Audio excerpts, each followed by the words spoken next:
माझं नाव करिश्मा आहे.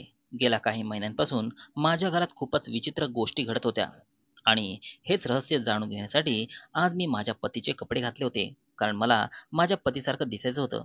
मी असं का करत होते यामागे एक खूप मोठी कहाणी आहे. पण मी माझ्या पतीचे कपडे घातले आणि आता मी अगदी पुरुषासारखी दिसत होते. अगदी माझ्या पतीसारखीच. मी चेहऱ्यावर गमछा गुंडाळला होता जेणेकरून माझा चेहरा दिसू नये. आणि मग मी त्या घरात गेले. घरात प्रवेश करताच मी जड आवाजात म्हटले, "मी आलो." आणि त्यानंतर तिथे जे काही घडलं ते पाहून मी थक्क झाले. तिथल्या सर्व बायका माझ्याकडे अशा धावत आल्या जणू मी काही सामान्य माणूस नाही, तर एखादा मोठा हिरो आहे. त्यांनी मला एका झोपाळ्यावर बसवलं आणि सर्व माझ्या भोवती बसल्या.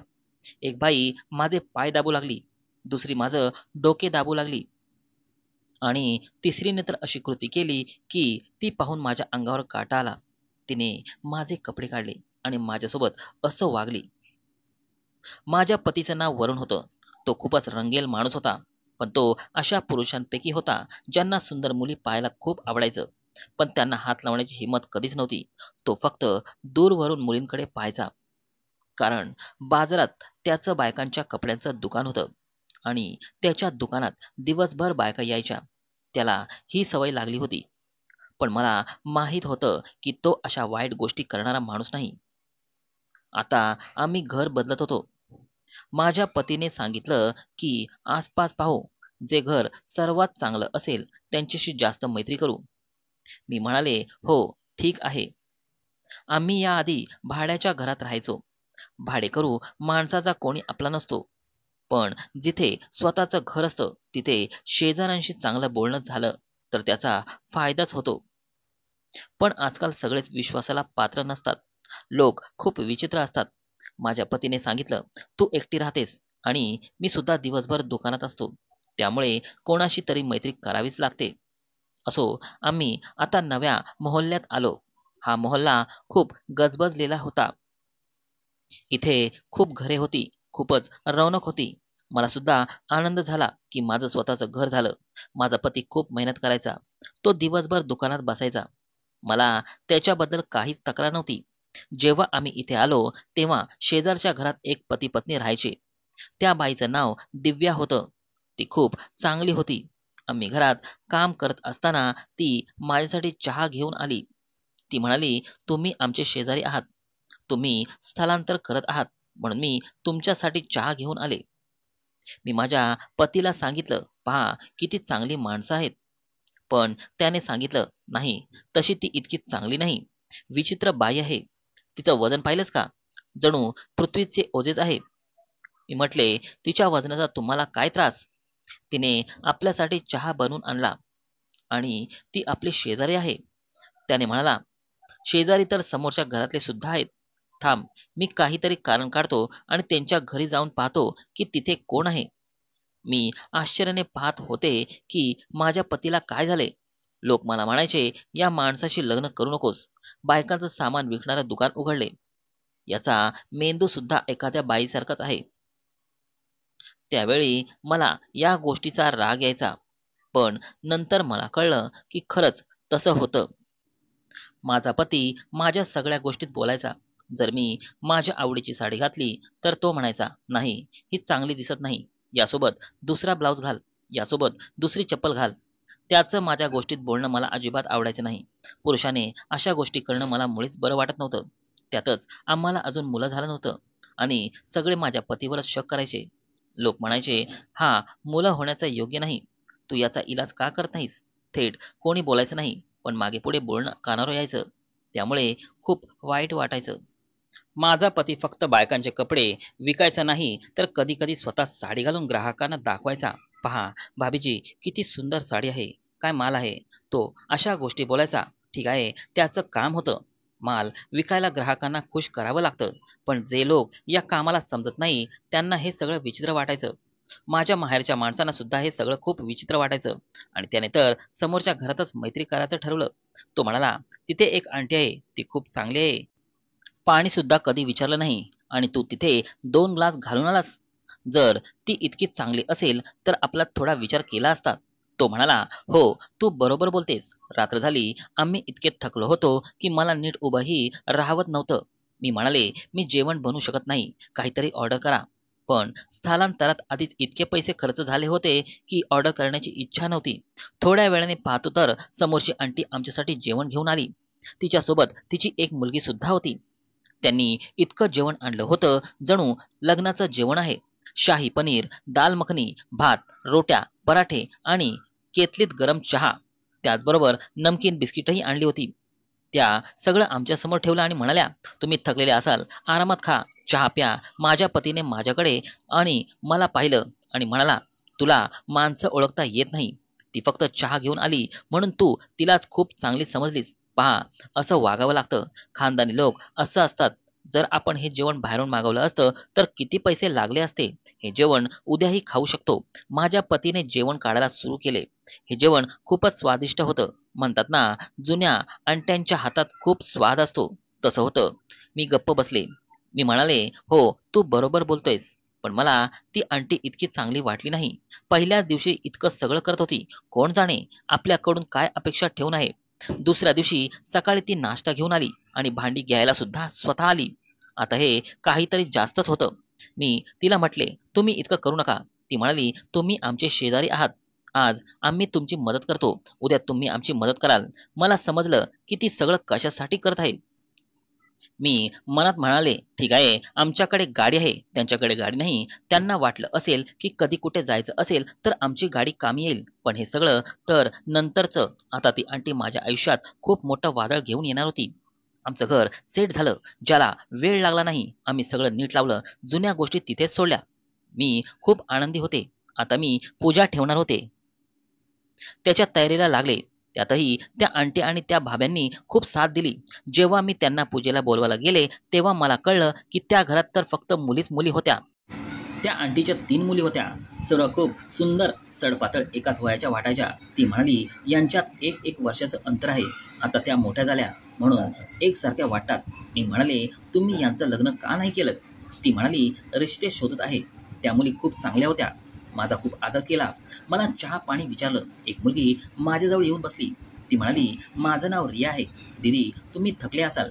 तुम्ही एकट्याने इतकं मोठं घर हलवलं. मी तुमचे पाय दाबते. मी म्हणाले, नाही, माझे पाय दाबू नकोस. असं करणं मला बरं वाटत नाही. मला खूप विचित्र वाटलं. कोणी इतकं चांगलं का करतं? आपण आहोत त्या समाजात. कोणी थोडंही चांगलं केलं की आपण त्याचं आभार मानतोच असं नाही. आपण विचार करतो, हे माझ्यासाठी इतकं का करतात? याच्या मनात काही आहे का? काय करायचं? आजकालचा जमाना असाच आहे. पण माझा पती साधा माणूस आहे. असं नाही की कोणती बाई त्याच्यासोबत लग्नाचं स्वप्न पाहील. मला कधी कधी वाटायचं की माझ्या पतीच्या आत्म्यात एक बाई आहे. त्याला बायकांच्या गोष्टी करायला जास्त आवडतं. जेव्हा मी याबाबत बोलले तेव्हा तो म्हणाला, तू वेडी आहेस. पुरुष तर पुरुष असतो आणि त्या बायका मला पुरुष म्हणून पाहत नाहीत. फक्त माझ्या दुकानामुळे मी बाईसारखा वागतो. नाहीतर त्या माझं दुकानातही खाऊन टाकतील. आणि तुझं माझ्यावर खूप प्रेम आहे. मी म्हणाले, आधी काही नव्हतं. आता आपण घर घेतलं, गाडी घेतली, दुकानही घेतलं. आधी कर्जात होतो. आता सगळं ठीक आहे. मुलं नाहीत, खर्चही कमी आहे. तो म्हणाला, मग तुझ्या पतीकडे खूप पैसे असतील. तो कदाचित त्या बायकाकरिता खर्च करत असेल. आणि मग त्या शेजारणीने बोलायला सुरुवात केली. ती म्हणाली, एकदा मी तुझ्या पतीला त्या आंटीच्या घरी 2 किलो पनीर घेऊन जाताना पाहिलं. तू मागवलं होतं का? मी म्हणाले, नाही, मी पनीर जास्त खात नाही. ती म्हणाली, मग आंटीने मागवलं असेल. पण ती कोणाला पैसे देत नाही. किराणाच्या दुकानात जा आणि विचार. त्या घराचं सगळं कर्जावर चालतं. मला खूप राग आला.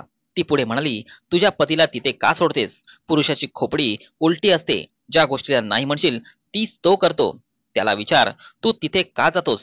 आणि मग त्याला सांग पुन्हा जाऊ नकोस. किंवा त्याला इतकं व्यस्त ठेव की त्याला वेळच न मिळे. मी म्हटले, तो आधीच खूप व्यस्त असतो. दुकानदार माणसाचे आयुष्य कसलं असतं, त्याला सुट्टी सुद्धा नसते.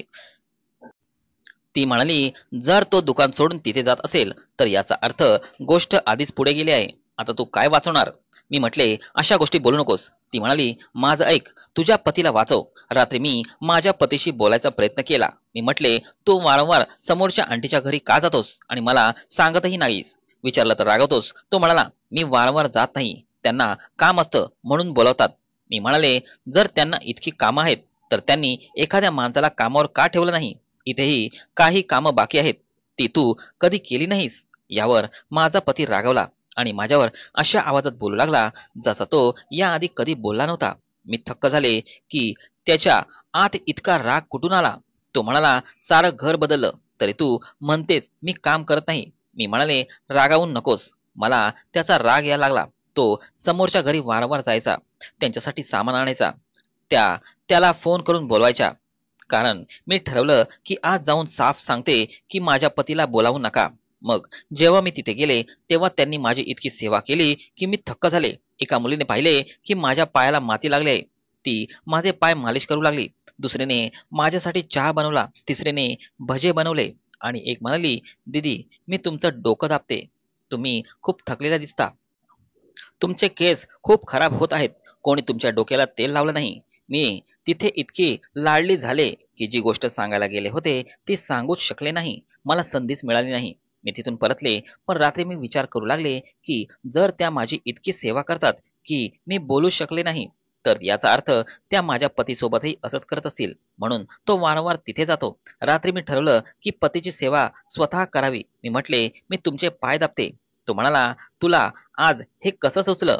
मी म्हणाले, मला नाही सुचलं तर कोणाला सुचेल? मी तुमची बायको आहे. सेवा करणं माझं काम आहे. तो म्हणाला, पण माझ्या पायांना दुखत नाही. मी कसली मेहनत करतो की पाय दुखावेत? मी म्हटले, मग डोक्याला तेल लावते. तो म्हणाला, डोक्याला तेल लावू नकोस, नाहीतर सगळी केस धुवावे लागतील. मी म्हणाले, मग हाताना लावते. तो म्हणाला, तुझ्या हातांना कोण तेल लावतं? तुला काय झालंय? मी म्हणाले, मला फक्त तुमची सेवा करायची आहे. मी तुमच्यावर खूप प्रेम करते. माझा पती म्हणाला, मला माहित आहे की तू माझ्यावर खूप प्रेम करतेस. मी म्हणाले, मग माहित आहे तर माझं ऐकत का नाहीस?